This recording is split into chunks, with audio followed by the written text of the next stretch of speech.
As Tolkien once wrote, "Not all those who wander are lost." Yet, it seems the creators of the Rings of Power have lost their way in the vastness of Middle-earth. It's hard to express just how deeply flawed the Rings of Power truly is. From the very beginning, the show reveals a level of incompetence that feels like a betrayal to Tolkien's world, turning one of the richest, most beloved stories into a bland, lifeless product. Amazon's billion-dollar effort doesn't just miss the mark. It distorts what made the original Lord of the Rings trilogy so impactful. It exchanges substance for spectacle and heart for hollow storytelling. Where Peter Jackson's films displayed good understanding of the characters, the setting, and the themes of Tolkien's work, The Rings of Power feels like it was created by people who skimmed a summary and decided that was enough to build an entire series. There are 100 things I can complain about Season 2, like walls around the city that suddenly appeared out of nowhere just for the battle, or the weapons used by these orcs can break a mountain but not the walls. But for now, I'm going to compare only two scenes. One is from the Fellowship of the Ring, the Death of Boromir, which is one of the most emotional scenes in the Lord of the Rings trilogy. Second is from The Rings of Power, Season 2, Episode 7 battle sequence. In particular, this moment where an Asian elf sacrifices herself. If you look at these scenes side by side, it becomes clear that it is such a cheap knockoff, a very shallow and pathetic attempt at imitating Boromir's death. Boromir's death in the Fellowship of the Ring hits hard for a lot of reasons. Boromir's death in the Fellowship of the Ring is an unforgettable moment, not just because of the emotional weight of the character's sacrifice, but because of how well it is built up. Give Gondor the weapon of the enemy. Let us use it against him. Boromir is a flawed and complex character. He really wants to save Gondor, but that desire drives him to try to take the One Ring from Frodo. When he finally tries to make things right by defending Merry and Pippin, you can feel how desperate he is. The battle is brutal, and every time an arrow hits him, it's not just about the physical pain. It's like each wound represents his struggle to redeem himself. He's putting everything on the line, showing that he can still be a hero. Then, when Aragorn gets to him, it's just heartbreaking. Boromir is hurt really badly, but he still wants to make amends. Their conversation is filled with regret and hope, and you can just feel Aragorn's sadness as he kneels next to him. I tried to take the ring from him. You fought bravely.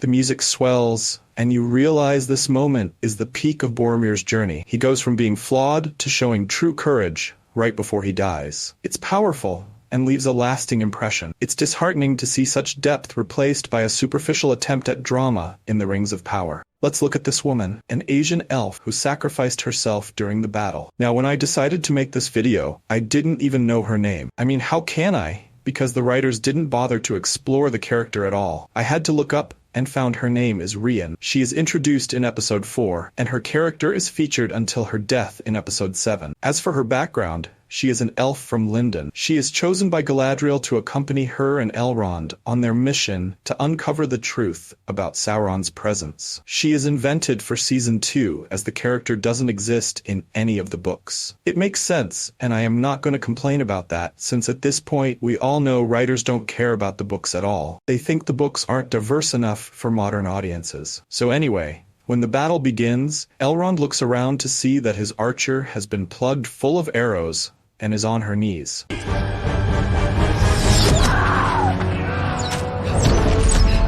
He suddenly stops fighting, and all orcs decide not to touch him in any way, because you know he needs to watch this epic spectacle. Oh my god! Wow! So this Asian elf uses the last of her willpower to stand up and fire one arrow, which she pulls out of herself, into a bowl of oil, blowing up the war machine. Here we have a character who, after so many episodes, still feels like a blank slate. We know almost nothing about her, her motivations, or why we should even care about her fate. The scene is supposed to be dramatic, but instead of being emotionally gripping, it's an incoherent mess. There's no build-up to her death, no sense of loss, no weight. It's as if the writers thought that simply having a character die would automatically create emotional depth, but without any proper development, it falls flat. Where Boromir's death was the culmination of an entire character arc, her death feels like it was inserted for shock value, with no emotional stakes or narrative significance. Now, imagine if the writers had some brain cells. Imagine if she had a backstory that showed her struggles or losses. Maybe she could have lost someone to the orcs, which would give her a reason to fight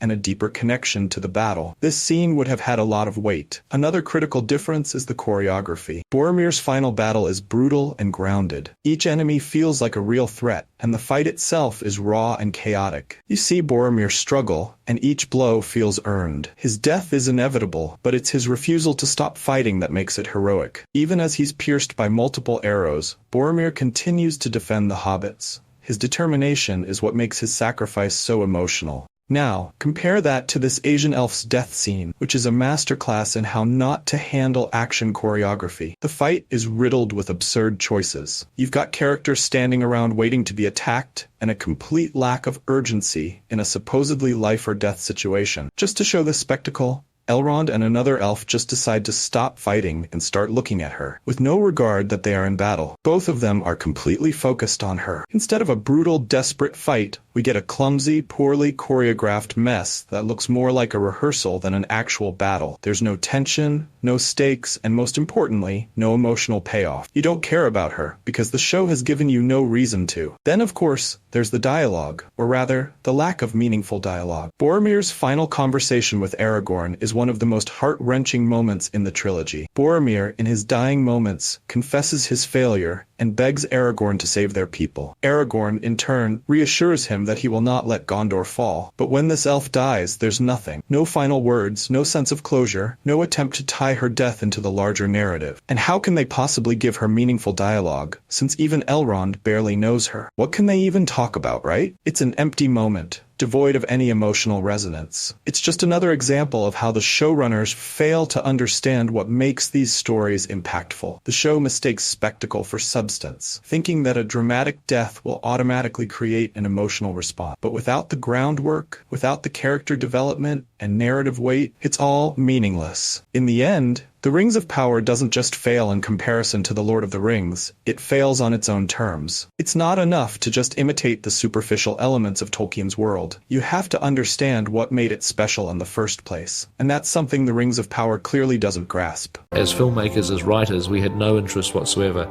in putting our junk, our baggage into these movies. We just thought we should take what Tolkien cared about clearly, we should take those and we should put them into the film. This should ultimately be Tolkien's film, it shouldn't be ours. I wish none of this had happened.